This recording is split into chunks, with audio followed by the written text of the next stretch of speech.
GV sir, வணக்கம் sir. Sir ரொம்ப சந்தோஷம் உங்க கூட என் ஃபர்ஸ்ட் படம் தமிழ்ல இன்ட்ரடியூஸ் ஆகிறது இல்லை. ஒன்று மட்டும் நான் அவரை பத்தி சொல்லிக்கிறேன். நான் என் ஃப்ரெண்ட்ஸ் கிட்டே சொல்லுவாரு, மல்டி டேலண்டடான பர்சன். பிகாஸ் வந்து நடிக்குவார், நடிச்சதுக்கு அப்புறம் அப்படியே சைட்ல மாறி நின்று அதான் எனக்கு கிடைச்சிருக்கிற டைம். ஓகே, மாறி மாறி நிற்கும்போது நான் தான் போய் பேசணும், ஹாய் சார் எப்படி இருக்கீங்க. ஸோ அப்படியெல்லாம் பேசின உடனே அப்ப நான் இப்படி பார்ப்பேன், என்ன பார்த்துட்டு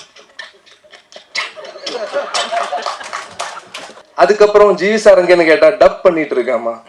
டப்பிங் எல்லாம் வேன்ல நடக்குது இந்த சினிமாக்கு வந்ததுக்கு அப்புறம் தான் எனக்கு தெரியும். சார் மறுபடியும் திரும்ப வருவான், கேரவன்ல போய் மியூசிக் என்னெல்லாம் படம், கேப்டன் மில்லர், தங்கலான், சூரரை போட்டு ஹிந்தி ரீமேக்கு, அதுக்கப்புறம் வந்து நடிப்பாங்க. நான் ஒரே வேலையை பண்ணிட்டு அவ்வளோ யோசிச்சு பண்றேன், அவர் ஒரே வேலையில அப்போ சீன் அடிக்கும்போது போல அப்படி பண்றாரு சார்.